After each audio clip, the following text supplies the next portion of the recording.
Alors la fiche de cours N14 sur la factorisation en utilisant la distributivité simple. Alors ici vous reconnaissez l'égalité de la fiche N13 sur laquelle on parlait de la distributivité. On a transformé une multiplication en une somme. C'était la lecture gauche-droite. La factorisation, c'est la lecture droite-gauche, c'est-à-dire que je pars de ma somme et je la transforme en produit. Donc je fais exactement le chemin contraire à la fiche N13. Factoriser une expression, c'est transformer une somme ou une différence en un produit cette fois-ci. Donc on va créer des produits. Alors pourquoi ça s'appelle factorisation? Parce que factoriser, c'est créer des facteurs. Et les facteurs, ce sont les nombres d'un produit. Donc c'est pour ça que ça s'appelle la factorisation. Créer des facteurs, donc des produits. Donc dans l'expression que j'ai maintenant que j'ai mis donc bon ordre, de la droite vers la gauche, donc quand j'écris donc ici ma somme, qui devient un produit, on voit qu'il y a un facteur commun, puisque là j'ai déjà un premier produit, mes facteurs sont 24 et 3, et j'ajoute un deuxième produit, mes facteurs sont 24 et 5, donc j'ai un facteur commun dans les deux produits, le 24. Donc je retrouve ici mon facteur commun, et entre parenthèses, je place le reste de l'expression. Ce que je n'ai pas entouré, je le retrouve dans la parenthèse. Le 3 qui est là, la somme qui est là, le 5 qui est là. Et donc, je viens de transformer une somme en un produit. Donc c'est le principe de la factorisation. Donc schématiquement, voilà à quoi ça ressemble. On repère le facteur commun. Donc ici, on voit que j'ai un nombre qui multiplie un deuxième nombre, plus le même nombre qui multiplie un autre nombre. Donc mon facteur commun, il est donc ici. Ce facteur commun, je le retrouve en facteur de ma parenthèse. Et entre ma parenthèse, ici, je place le reste de l'expression, le premier nombre plus le deuxième nombre. Le premier nombre plus le deuxième nombre. Dans le cas d'une différence, c'est exactement le même principe. Je cherche le facteur commun, donc ici je vois un nombre qui multiplie un premier nombre, moins le même nombre qui multiplie un deuxième nombre. Donc je retrouve mon facteur commun, et entre parenthèses, je place le premier nombre, la différence, le deuxième nombre. Donc voilà le principe d'une factorisation. Alors on va appliquer ça dans différents exercices dans lesquels il va falloir donc factoriser les expressions que je vous ai proposées. Donc on y va avec la première. Donc ici j'ai 131 fois 13 plus 131 fois 87. Alors, comment je vais pouvoir écrire ça? Donc on peut déjà identifier le facteur commun. Ici j'ai 131 qui multiplie 13 et j'ai encore 131 qui multiplie 87. Donc lorsque je vais transformer cette écriture qui est une somme, puisque je vais d'abord ici faire un produit puis l'autre et je vais additionner le reste, donc ça c'est une somme, je vais donc transformer cette expression qui est une somme en un produit. Qu'est-ce que je mets donc dans la parenthèse? Le 13 qui est ici. J'ai donc une somme au départ, donc je retrouve la somme ici, et ensuite mon 87.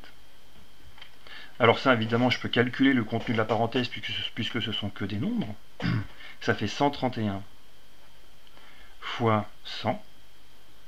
Et bien sûr, ce résultat-là, ça fait 13 100. Donc vous voyez que c'est un moyen, par exemple, de faire du calcul mental plus facilement. Plutôt que chercher à faire le premier produit plus le deuxième produit, on réécrit cette expression-là sous sa forme factorisée, ce qui rend le calcul beaucoup plus facile. Dans la deuxième expression, donc 37 fois 13 moins 37 fois 3. Alors là encore, on voit assez facilement le facteur commun dans les deux produits qui sont là.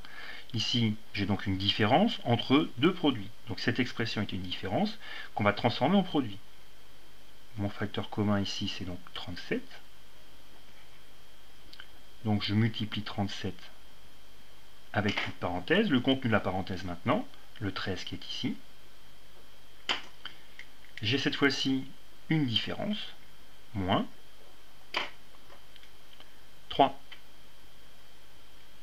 13 moins 3, je peux le calculer, ça fait 10. Et 37 fois 10, ça fait 370. Donc là encore, on rend le calcul plus simple.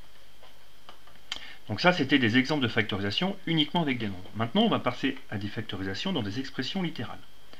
Donc 4x plus 4 fois 5. Alors, le facteur commun ici, c'est 4. Alors bien sûr, ici, il est facile à voir. On voit bien la multiplication, et on voit bien le 4 fois quelque chose. Et il faut se rappeler qu'entre un nombre et une lettre, on n'indique pas la multiplication, mais elle est sous-entendue. On sait qu'elle existe. Donc en fait, on voit bien que le même facteur existe ici. Donc, 4 fois, et je fais ma parenthèse. Dans cette parenthèse, je mets donc la première lettre, ici le x. J'ai une somme,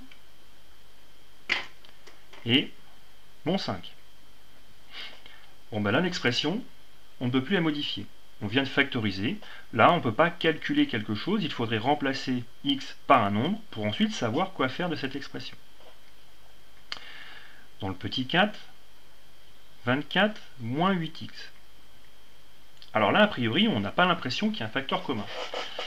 Pourtant il en existe un. On sait qu'ici on a déjà une multiplication. Donc il y a un facteur ici, qui sera 8 fois quelque chose. Donc le fois 8, est-ce que je le retrouve dans le 24? Alors on cherche un petit peu. 24, est-ce que c'est bien un multiple de 8? Ben oui, c'est un multiple de 8, puisque 8 fois 3, ça fait 24. Moins 8 fois x. Alors maintenant, je viens de faire apparaître mon facteur commun. Donc c'est 8 fois, entre parenthèses, mon 3 qui est ici, j'ai une différence, mon x qui est là. Et mon expression est factorisée. Le cas 5, 7x plus 42. Alors là encore, on ne voit pas immédiatement le facteur commun, mais ce qui nous met sur la piste, c'est le fait d'en avoir déjà un facteur. 7 fois x. Donc qu'est-ce que dans 42, je vais avoir 7 fois quelque chose? Est-ce que 42 est un multiple de 7? En effet, on sait qu'on peut écrire 42 comme étant 7 fois 6.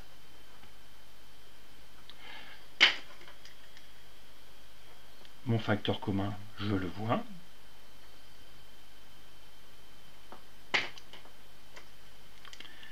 Ici, j'ai donc le x. Ici, j'ai une somme. Et là, j'ai le 6. Pour finir, 3x moins 3. Alors là, on voit bien qu'il y a des 3 qui seraient des facteurs communs. Mais là, je vois bien que 3 multiplie x. Donc c'est bien un facteur dans un produit. Mais là, je n'ai pas de produit. 3, je le vois, mais par quoi il multiplie les 3? Alors je vais réécrire un tout petit peu. Je vais transformer un tout petit peu cette écriture en l'écrivant de cette façon-là, pour bien faire apparaître, cette fois-ci, que 3 est bien un facteur dans un produit. Ici, je le vois bien, mais là, si je ne le réécris pas comme étant le produit de 3 fois 1, ben c'est moins évident. Et surtout, ça me permettra de ne pas oublier que le 3, il est multiplié une fois. Ce qui fait que dans ma factorisation, ici, j'ai mon x, j'ai une différence, et maintenant j'ai mon 1. Le danger de factoriser directement ici, c'est d'oublier que là on a une fois le 3. Alors qu'en réécrivant mon 3 comme étant 3 fois 1, mon 1 apparaît dans mon expression, et donc je ne vais pas l'oublier dans ma factorisation. Donc voilà pour les factorisations des expressions littérales. Alors bien sûr ici j'ai laissé apparaître les multiplications devant les parenthèses. Alors c'est pour l'exercice. Si on devait écrire correctement ces expressions, on écrirait donc la première comme ceci, la deuxième, la troisième, et enfin la dernière. Donc ne faites pas l'économie dans un premier temps d'écrire ce passage-là pour bien voir les facteurs que vous mettez en évidence devant les parenthèses, pour ensuite réécrire en enlevant la multiplication qui n'est pas indispensable dans l'expression que vous écrivez. Voilà, c'est la fin de la fiche.